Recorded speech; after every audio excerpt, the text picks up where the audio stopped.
Hello, I'm Ellie Witter with the Miami University Alumni Association, and it is my pleasure to welcome you to this session of our Alumni Weekend, a spotlight on the Myaamia Center. And joining us today is Director of Miami Tribe Relations, Kara Strass. Kara joined the Myaamia Center as a graduate assistant in 2016. In 2018, she earned her master's at Miami and also joined the Myaamia Center staff as a full-time employee. And in January 2020, Kara formally transitioned into the role of Director, Miami Tribe Relations. Welcome, Kara, and thank you so much for being with us today. To everyone watching, you can submit questions or comments throughout the session just by clicking Ask a Question right below the video, and I will hand it over to you, Kara. Anyway, thank you, Ellie. Ayacheke, te pewane alaka koke awaha nungi ka kikwe, ma kunzukwa wainswa ane, Mila Myaamiquia, Mekemo Ani Myaamia Nepwaiona Kaninge. Hi everyone, I just introduced myself to you in the Myaamia language. My name is Kara Strass, and I serve as the Director of Miami Tribe Relations, which is an office that's housed within the Myaamia Center. I'm so glad to be here with you today, and I have a few slides to share with you.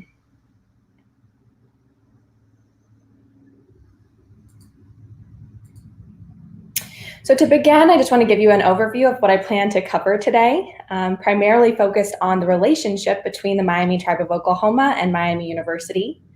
But in order to fully tell that story, I want to make sure to include a small history of the Myaamia people, talk about what the outcomes of this relationship are, including the Myaamia Center and our Myaamia Heritage Program, and also to talk about ways that you can learn more and support our work. So one of the reasons why we are doing this presentation as part of Alumni Weekend this year is because we're actually coming up on some really important milestones, including that this year is the 30th anniversary of the Myaamia Heritage Award. I will talk more about what that award entails on a further slide. It's also the 20th anniversary of the Myaamia Center. And next year, in 2022, it will be the 50th anniversary of the relationship between the Miami Tribe and Miami University. In addition, we have some really amazing student outcomes of our program. Just a few weeks ago at graduation, we reached 100 graduates of the Myaamia Heritage Program. And for a community that's small like mine, just about 6,000 tribal citizens, having 100 graduates of our program is a pretty large cohort and has made an immense impact on our tribal community. And then in addition, we have our largest incoming class of students. We have 15 students who will be joining us here in the fall as first years, and then we'll have 40 students total enrolled at Miami next year. So lots going on here at the Myaamia Center, lots to update folks on, so I'm really excited to be able to be here with you today. So a lot of times when I'm presenting both on campus and off campus, folks ask, why do we have this relationship between a tribal nation and a university? And from my perspective, it really comes down to the fact that we share these three things. We have a shared name, a shared place, and a shared goal for education. So the name, obviously the easiest one to understand, the Miami Tribe of Oklahoma, Miami University. The university is actually named for the Miami River Valley, and then the River Valley was named for Myaamia people. So that naming was indirect, but both sides certainly see it as being a shared name. A shared place is because Oxford sits within the traditional homelands of the Myaamia people, and I'll show you a map of that in just a moment. And then finally, coming to that shared goal of education, that's, easy to understand for Miami University, that obviously their goal is always education. But the tribe is very focused on education as well and turned to their friends at Miami University to ask how they could further both tribal education, but also higher education for Myaamia people. I like to start with this slide because this is really a piece of artwork, a beadwork vest that was beaded to represent the Myaamia people's coming out story. And our coming out story starts, at first the Myaamia came out of the water. The place where they emerged is called the coming out place. This vest was actually beaded by my aunt, Katrina Mitten, who is a nationally known beadwork artist. But it's important for us as Myaamia people to understand where we came from. And this occurred somewhere along the St. Joseph River up near what is today South Bend, Indiana, somewhere between there and Lake Michigan. And we believe that we have lived in this area since time immemorial, as long as anyone can remember. And so these tribal homelands are integral to who we are as Myaamia people, and we feel that we cannot be separated from them. So if we look at a map of those homelands, and just to orient you, this map is a river-based map, but the blue up at the top here, that's Lake Michigan. So the entire homelands of the Myaamia people encompasses the entire states of Indiana and Illinois, the western half of Ohio, as well as a pretty good chunk of Wisconsin and a small slice of Michigan. So a pretty large area. And this is how Myaamia people would have fed themselves, clothed themselves. The basis of our economy, trading with other tribal nations, would have happened in this traditional homeland. Now, we were a village-centered people, and our permanent village sites were located within that red oval on this map. So each of those dots represents a different village site, from what's about today, Fort Wayne, Indiana, down to Lafayette, Indiana. So really along the Wabash River Valley is where our primary villages were located. And then if you look at the rest of this map, you'll see other tribal nations listed on it.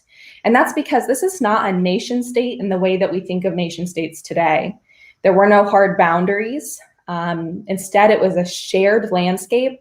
And we understood what our relationship was to these other tribal nations. And the majority of the time that was peaceful, although that wasn't always the case. But we had familial and intermarriage relationships with many of these communities, and also did a lot of trade. And one of the important things to remember is that the majority of these tribes, just like the Myaamia tribe, were removed from this area. So there are no federally recognized tribes headquartered in the state of Ohio, Indiana as well. And so this landscape that today has no tribal nations, in the past had many that were all connected to one another. And then just to orient ourselves, the blue dot just below the word Delaware, that's about where Oxford is located today. So Oxford is within the boundaries of our traditional homelands. And so that's why we talk about having this shared place. So this map has a whole lot of information, but what I want you to take away from it is that each of these different boundaries represents a treaty that was signed between the Myaamia tribe and the United States government. So the first, the Treaty of Greenville, is signed in 1795. And that's what cedes the majority of Southern Ohio, including where Myaamia is located in Oxford today. So that was the first of several treaties that cedes our land to the United States government in exchange for annuity payments and other resources. One thing that I always like to think about is the timing of all of this. So the Treaty of Greenville is signed in 1795, and Myaamia University is established in 1809. Thinking about what happened in that time period is becoming clearer and clearer because of research that's happening here at the Myaamia Center by our colleague, Cameron Shriver, who is researching exactly what happened with this land from the time it was tribal land through the ceding to the United States government, and has found out that primarily the land goes directly to the United States government and then is given to Myaamia University to create a university here on this space. And so the creation of this university cannot be disentangled from that ceding of Myaamia land. But if we go back to that map, what it shows you is that then there was a series of other treaties that were signed over about a 40-year period, 11 more after the Treaty of Greenville, that ceded the vast majority of our homelands. And the last treaty was signed in 1840, and it agreed in principle to the removal of the Myaamia tribe west of the Mississippi River. Now, there were a lot of ways in which the Myaamia tribe resisted that removal, and in fact, we were successful at doing that for 6 years. So the removal did not happen until 1846. That was when the treaty was enforced by bringing the army up from Cincinnati to forcibly load Myaamia people onto canal boats. So here's a map of that removal process. So it started in Peru, Indiana on October 6th of 1846. And they traveled along the canal system, both through Indiana and down through Ohio. Now this was happening in October. So just thinking about that time period, it's cold, probably rainy, and Myaamia people passed nearby Myaamia University, just about 13 miles east of the university, while on this canal boat. And so looking back into the archives, we're fairly certain that classes were in session and students were here at Myaamia University as these canal boats passed just a few miles away. Once they arrived in Cincinnati, they transitioned over to steamships, where they went out the Ohio, Mississippi, and Missouri rivers until they came to about what today is Kansas City, Missouri, and walked or rode in wagons the rest of the way to our initial reservation in what is today Kansas. If we think about, again, this time frame, they ended up in Kansas in November. Myaamia people struggled to feed and clothe themselves because they ended up in a new place at a time that was very hard to sustain themselves off of the land in the way that they were used to. So that was a big change for our people. And then, Myaamia people were only in Kansas for about another 25 years before this process repeats itself again. So a second removal happens, and Myaamia people move to what is today Oklahoma, where they are today headquartered in the town of Myaamia. So if we look at a map of Oklahoma today, what you might not realize is that there are actually 49 different tribal nations within the state of Oklahoma. And I'm going to zoom in on the northeast corner because that is where the Myaamia tribe is headquartered, in Ottawa County. And Ottawa County has 9 different tribal nations inside that one county. And if any of you are paying especially close attention, you might recognize a few of these names as tribes who shared our traditional homelands. So we have very long, vast relationships with many of these tribal people that continues today in a variety of ways. So one of the reasons why we talk about this history is that Myaamia people feel very strongly that we need to understand our history in order to know who we are today and how to move forward. So what are the outcomes of this history that I just talked to you about, this history of forced removals, other pieces that I didn't get into, such as the boarding school era or allotments? The outcome of it is that our people are geographically separated from one another. There were 5 families, including my own family, who stayed behind in Indiana during the first forced removal. There were people that stayed behind in Kansas at that second removal, and now the tribe being headquartered in Oklahoma. So these are our 3 primary population pockets today, the largest being Oklahoma, followed by Indiana, and then Kansas. But from here, Myaamia people spread out across the entire United States looking for work, especially around the Great Depression. So today we are a community that lives in diaspora.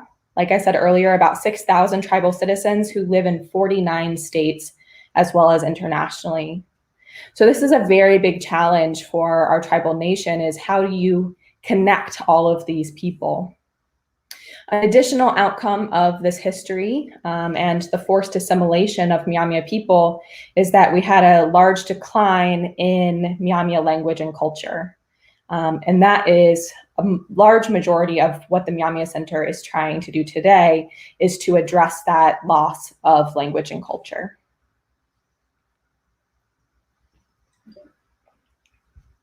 So after that fairly brief history of the Myaamia tribe, and I'll be happy to ask or answer any questions at the very end, I want to transition to talking about the relationship between the tribe and the university. We often use this phrase, Nepwandinge, which in the Myaamia language means learning from each other.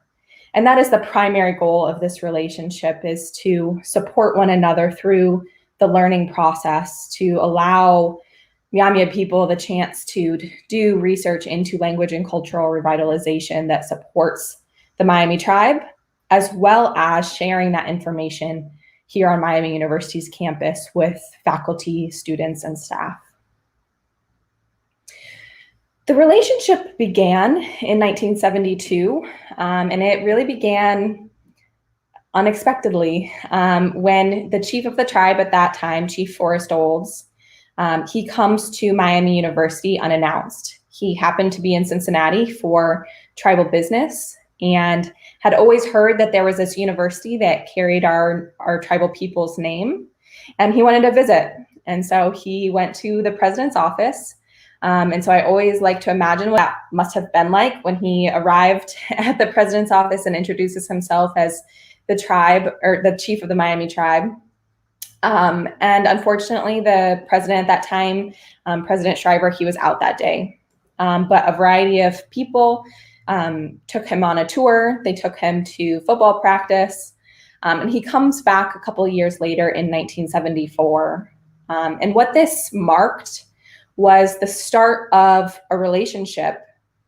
And at first, that relationship was built on individual people. So Chief Forrest Olds building a relationship with President Shriver, as well as other tribal business leaders and folks here on the university side as well. And for the first really couple of decades, that relationship was based off of individual people connecting to each other. And there were many things that happened during that time.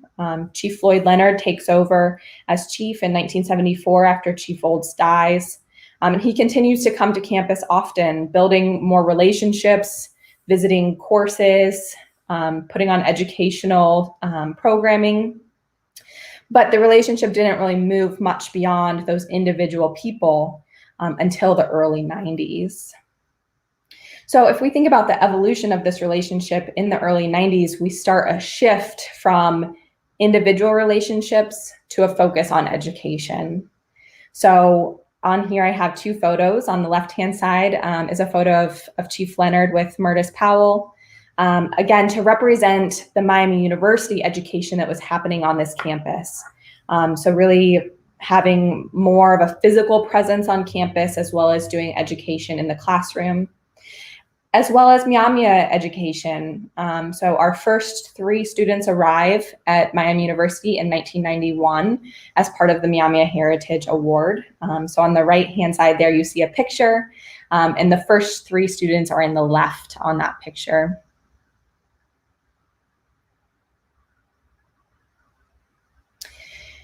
Really, for about a decade after the first students arrive, there wasn't much here for them besides financial support to come to school. But in early 2000s, the Myaamia tribe is starting to work on language and cultural revitalization, and there's a lot of work that was really hard for them, and they knew that they would be benefited by having resources that a university has. And so they addressed their friends at Miami University and asked them if they would be interested in starting a project. Nobody knew at that time what that even really meant or would look like. But what they started was the Myaamia Project, which has since grown into the Myaamia Center. But it was founded in 2001. And the goal of the Myaamia Center is to primarily serve the needs of Myaamia people by doing research and educational development. The center has grown significantly over time. So in 2001, Daryl Baldwin, the director of the Myaamia Center, still today, became the founding director. And he focused primarily on language revitalization, which I'll talk more about here in just one moment. But as that grew and as the tribes had additional needs around education development, the Myaamia Center began to grow. And today we have, I believe, 16 staff, both full-time and part-time staff, who work together with us to do this educational development for the Myaamia tribe. So I want to speak briefly to language revitalization because I think it can be a little bit difficult to understand exactly what we're talking about. I told you previously that due to our history, we had a decline in language and culture. And specifically from a language perspective, the last speakers of our language died in the mid-20th century. So there were no longer any speakers of our language. Instead, what we have is about 300 years worth of archival documentation. So here I have a list of many of those language sources. You see that they date back as far as the 17th century. Many of these are Jesuit archives. So there are many Jesuit priests who lived among Myaamia people. But as we get more current, they become both professional and amateur linguists and anthropologists who come and write down Myaamia language information. And primarily this is stored in archives both around the United States as well as internationally. We have language material that we found in Canada, as well as likely in France. And so the first step in this process was just collecting all of this information. So if we think about what this process includes, I wanted to show you what some of these documents might look like. So here is a document from Dunn in 1909. It's written in both English and Myaamia, so it's actually fairly simple to understand how you might use this document to revive a language. First, you have to understand what the writing system is, but once you do that, it becomes fairly simple. For us, this means transcribing this into spreadsheets, and then you can do some translation and linguistic analysis on it. But what more of these documents look like is something like this. This is just one page of a Jesuit era manuscript, and it's extremely hard to read. The transcription is time consuming and hard to do. In addition, it's written in Myaamia and Old French. So this process includes now transcription, a translation of the Old French, and then analysis of the Myaamia language. We have almost 1,500 pages of this documentation.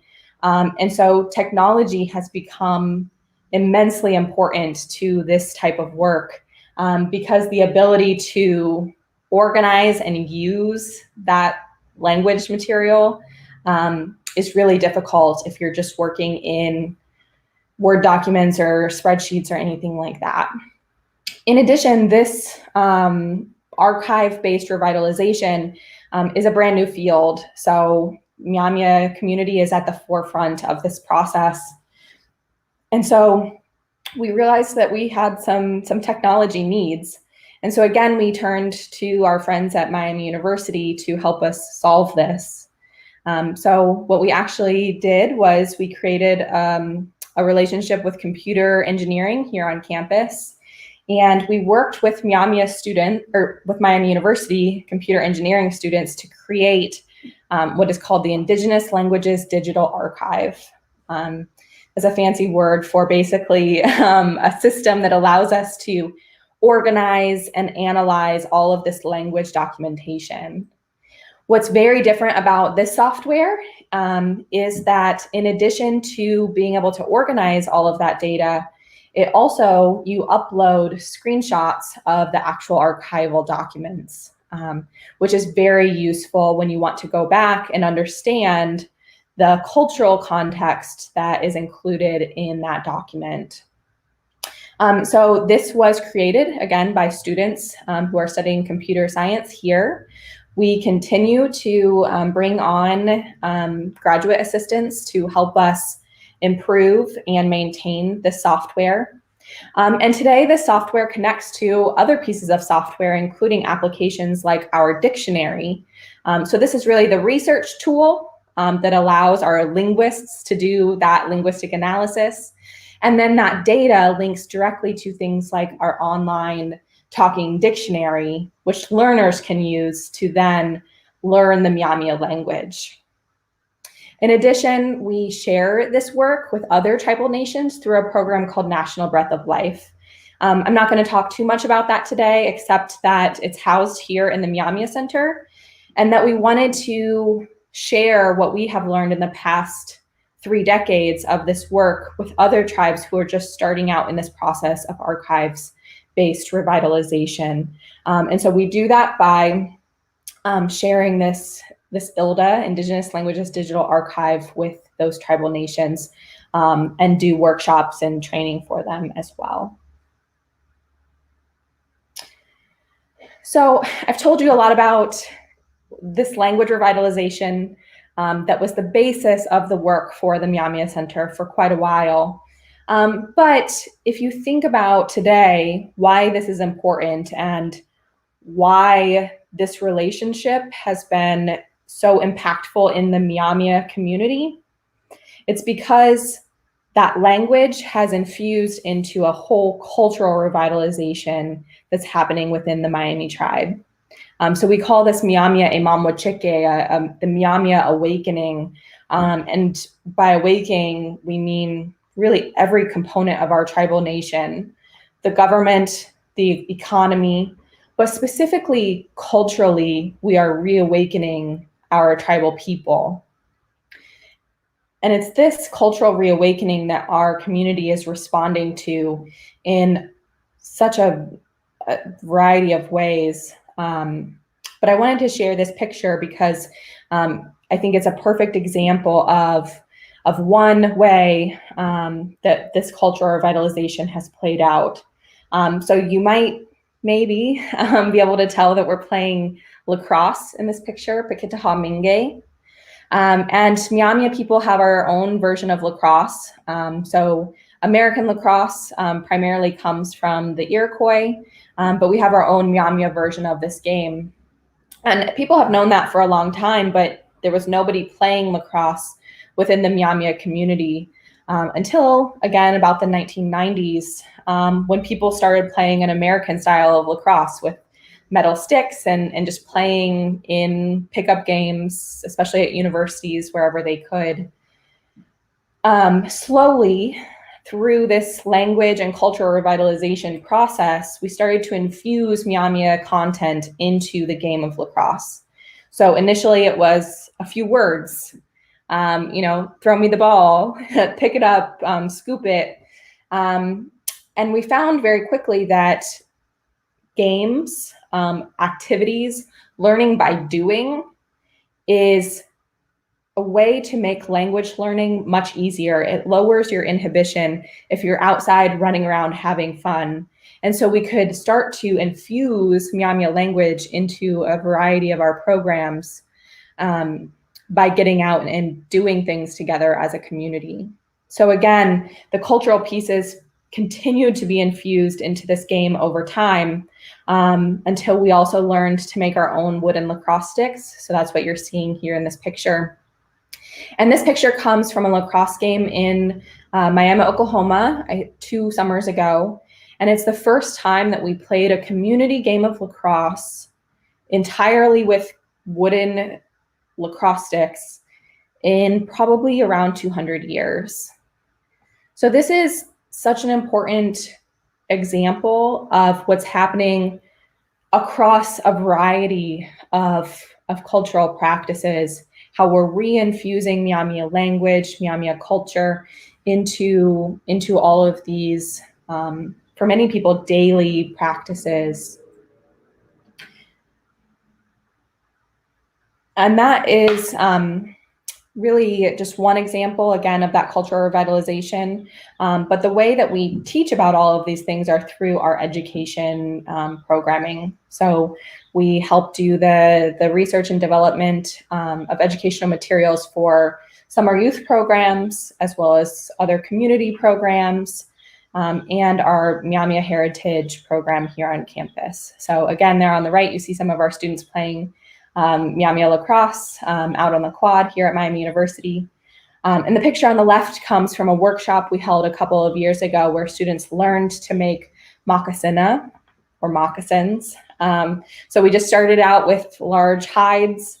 They learned to cut and fold and sew their own moccasins that they could take away with them at the end of that weekend workshop. So that brings me to just one of our programs, the Myaamia Heritage Program, but I'm going to talk about it because it specifically brings Myaamia students here to Miami University, where they can learn about their Myaamia language, culture, history, value system, while they are getting an education here at Miami University. So we had 30 students in 2021. And like I said, I think that we'll have 40 students here in the fall. But we do a variety of programming with them. They are required to stay as full-time students. They have a minimum GPA requirement. But more specifically, they have a lot of advising and support that happens here at the Myaamia Center. So I meet with our students multiple times each semester.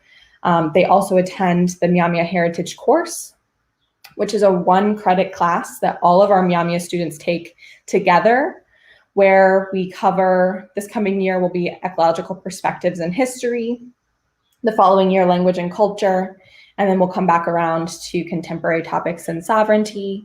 And our students just come into this programmatic cycle in whatever year they enroll at Miami until their senior year, when they do an independent study project with our office. In that senior project, they can combine what they've learned in their major or minor with what they've learned in the Myaamia Heritage Program to do a project that interests them, but that also gives back to our community in some way. But in addition to these requirements of the program, our students talk about the extra things being what makes this program especially impactful for them. So that includes things like going to Oklahoma for community gatherings, hanging out here in Bonham House, being counselors at our summer youth programs. This is an opportunity for them to connect with each other, with our staff, to create a Myaamia community here on campus, but also many times to connect with their Myaamia community outside of campus as well.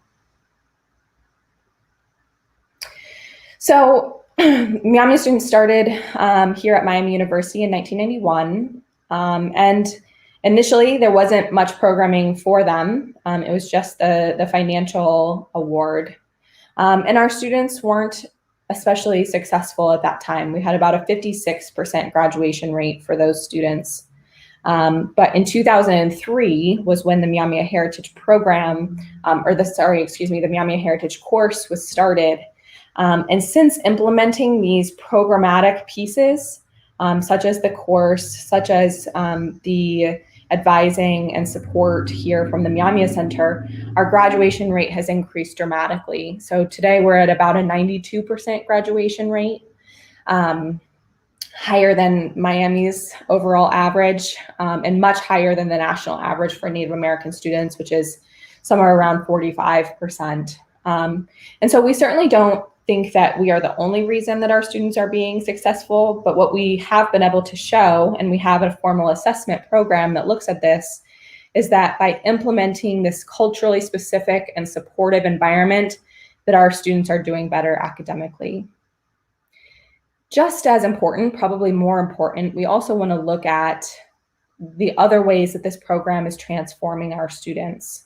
One of the ways that that's happening is through their identity development. Students are telling us that they have a better understanding of their Myaamia identity when they leave Miami University, and that they understand what that means for them as a community member and how they will integrate that into their daily lives.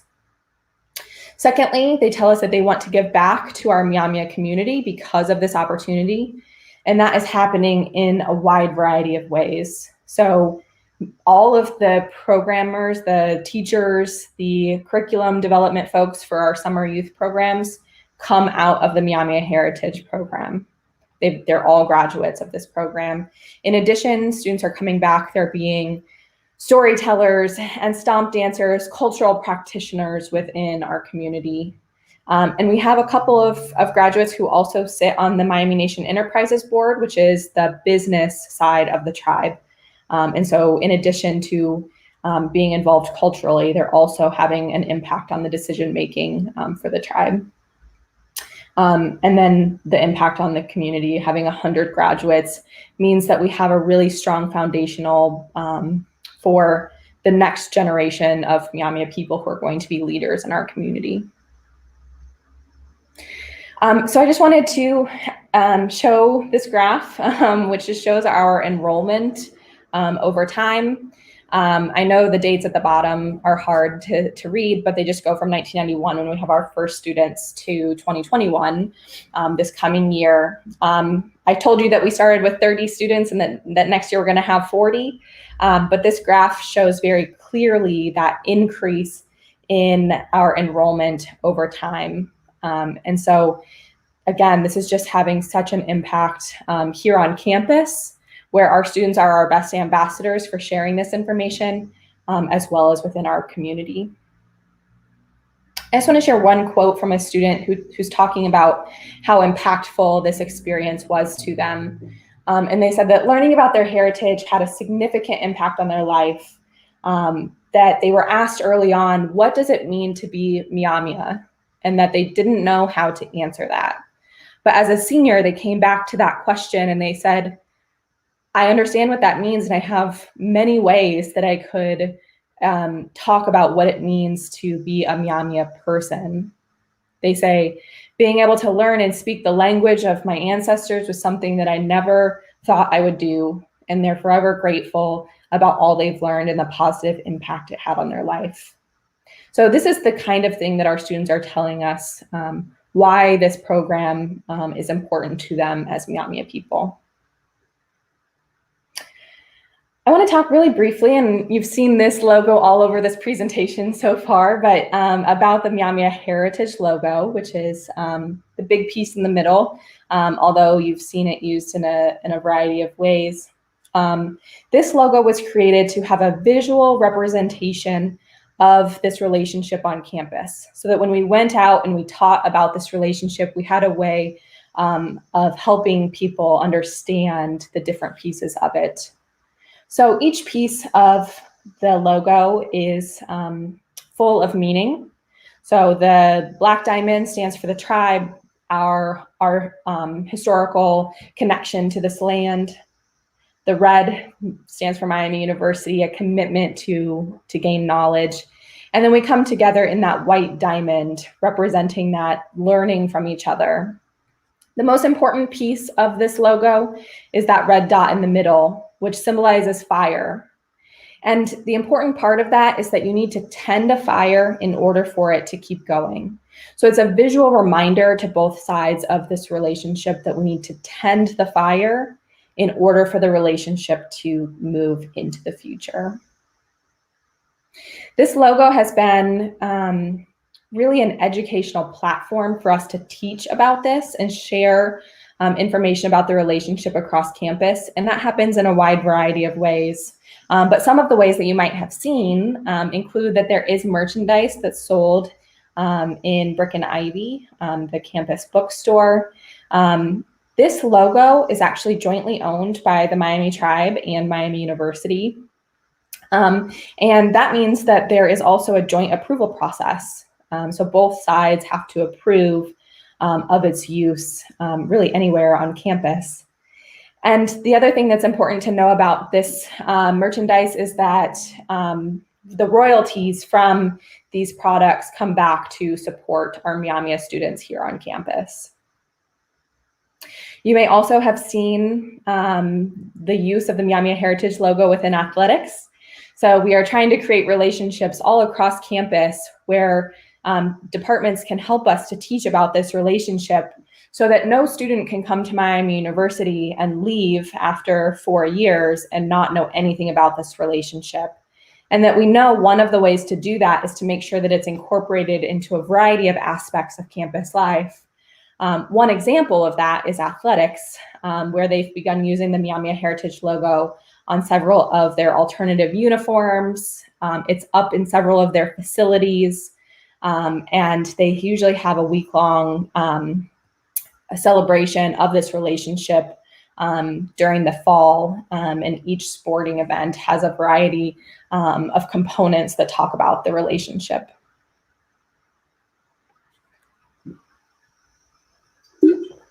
So as we think about the transition into 2022, we are going to have a whole year-long celebration of the 50th anniversary of this relationship. And so we're already deep into the planning for that process. We're going to have a variety of events that happen all across campus and extending into Oxford, but also in Myaamia, Oklahoma. There will be several educational components that will happen in that year. So we are working on a docu-series that will be released hopefully in early 2022, as well as a history book that's going to detail really the whole history of this relationship, with the goal that that will be published by the end of 2022. We will have several signature events during this year. The first being the kickoff at the Tribe's Winter Gathering in Myaamia, Oklahoma in January, as well as the Myaamia Conference. So this is our biennial conference where we share what the Myaamia Center has been doing with primarily our Myaamia community, but also is open to Miami University as well as to the public. And so we already have the date for that in 2022. It will be April the 9th. And then we're also going to have a whole fall week-long celebration where we'll have events all across campus. So educational events, student life events, athletics, and then in addition, a whole lot of other events, including presentations, things in athletics, exhibits, both here on campus and out in Oxford. So the goal is that this will be a large part of campus life during the calendar year of 2022. So to wrap up, I just want to leave you with a couple of ways that you might learn more if you're interested.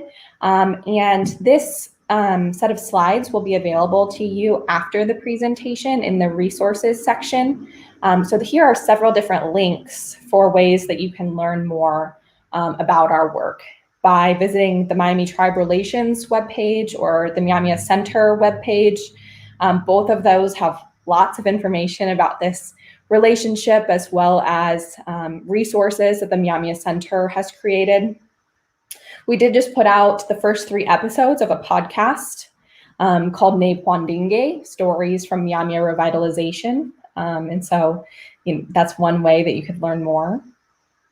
We had an exhibit up in the Miami University Art Museum last year, and unfortunately it was cut short due to COVID. But we did transition that into a digital exhibit that you can access on the Art Museum's webpage as well. And that focused all around the art form of Myaamia ribbon work. And finally, browse the Myaamia Heritage Collection at the Brick and Ivy store, either in person or in their online collection. If you are here on campus at some point, there's a couple of places that I would point you to learn more about this relationship.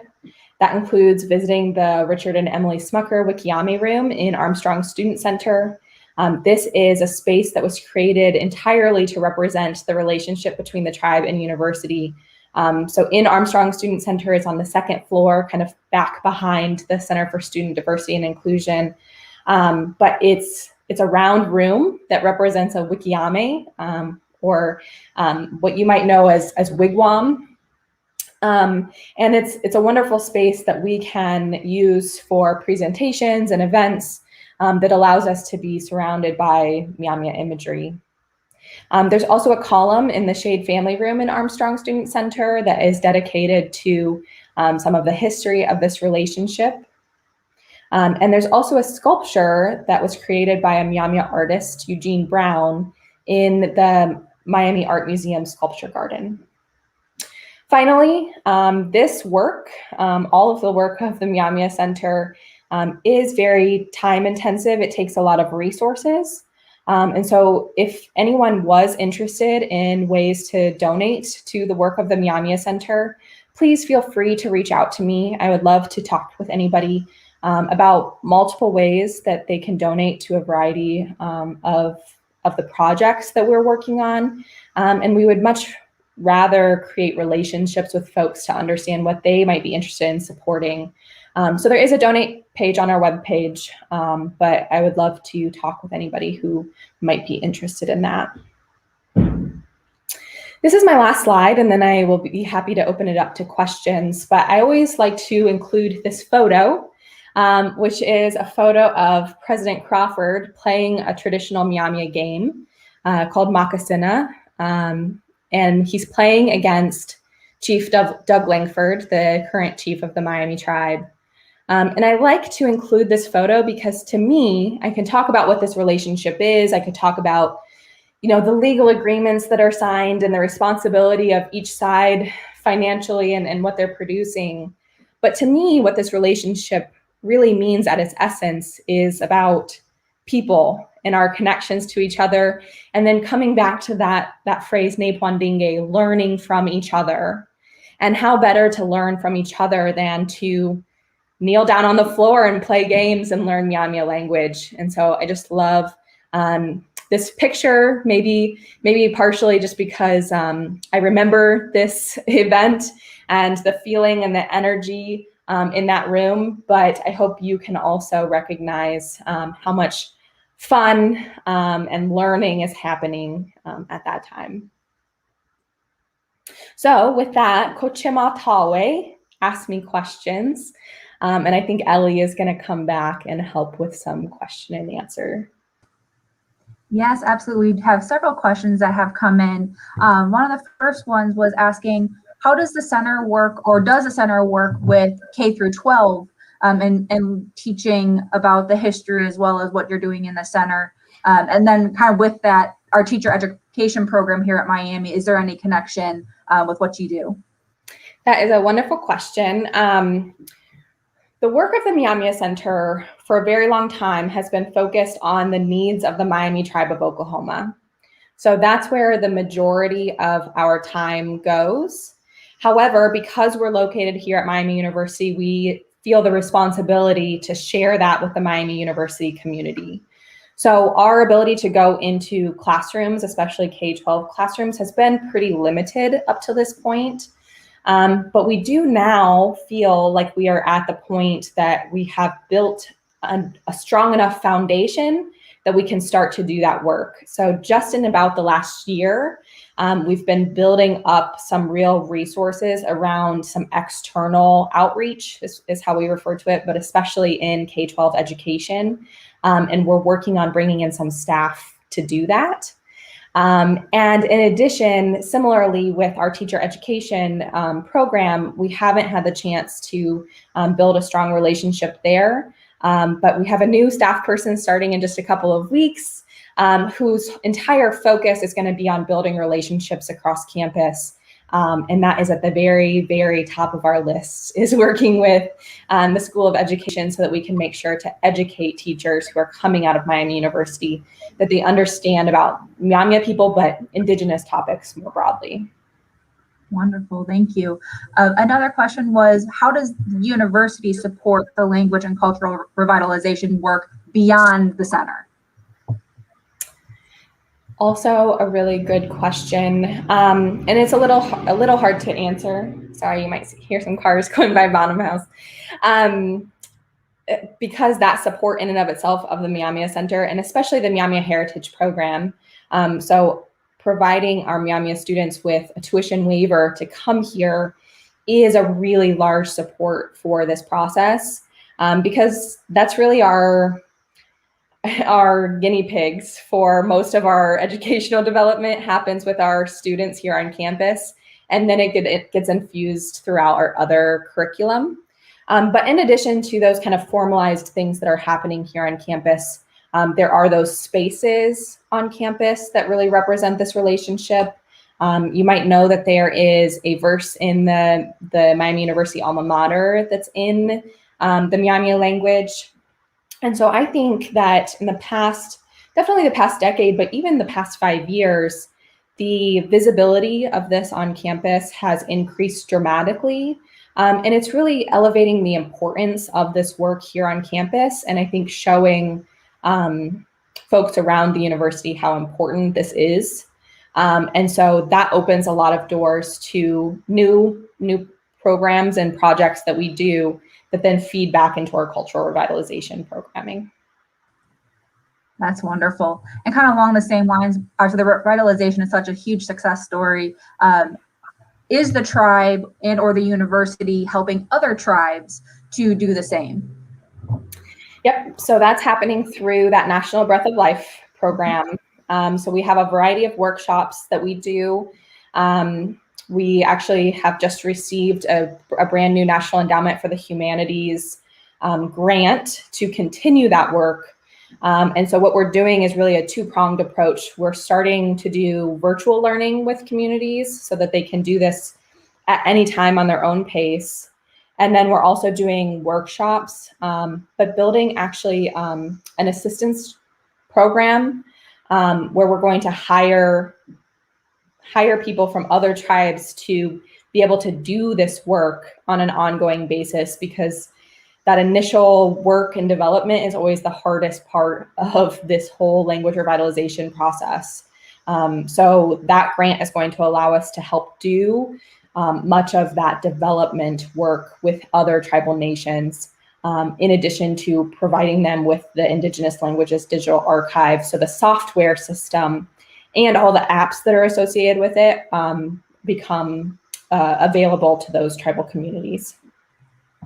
That's wonderful. And that actually leads right into another question that we had from a 1971 grad that was asking, are there computer programs or other forms of apps or artificial intelligence to help learn the language? Yes, so there is both an online dictionary, so just a normal web page, but the thing that gets used most often in our community is an app, a dictionary app. And so you can put a word in and say, how do you say this word? You type it in and it pops up. And then the important thing is it actually has an audio function, because as you have all seen, a lot of Myaamia words are long and a little bit difficult to pronounce. And so that audio function really helps people as they're doing language learning. This process, while 30 years in, is actually still fairly new and very ongoing. So you might not be able to find everything in that dictionary, but it's a really good starting point, and we continue to do linguistic development that feeds right directly into the dictionary. That's awesome. You spoke about how students, our students now are feeling so connected to their heritage and ancestry. Obviously, I know that you are a part of the tribe. What's your story? Like, how did you feel connected to when you were growing up? What brought you to Miami, or like, how has that connection grown as you have been at Miami?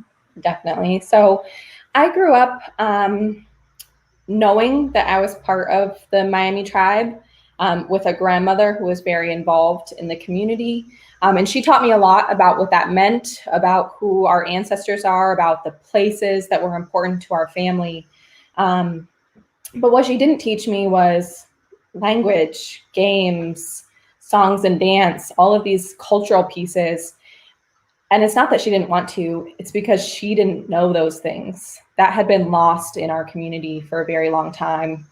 And so for me personally, I didn't go here for my undergraduate degree, but as I was developing and coming to a better understanding of my Myaamia identity, I knew that that was a part of myself that I always wanted to explore more.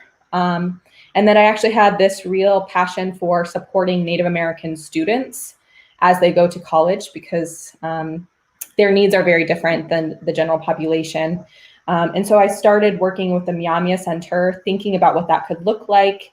And that's how I ended up here for my graduate program, starting an assistantship at the center, and then transitioning full-time into this work. And, you know, I would just say that I have so much of a stronger understanding of my personal Myaamia identity today.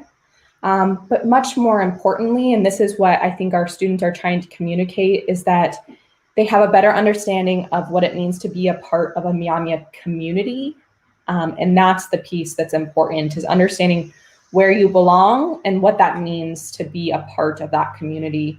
And so I'm still learning every day. I learn new things. It's amazing that that gets to be a part of my job. But now I am working alongside students who are on that same path of coming to understand their Myaamia identity, and the fact that we're on that same path.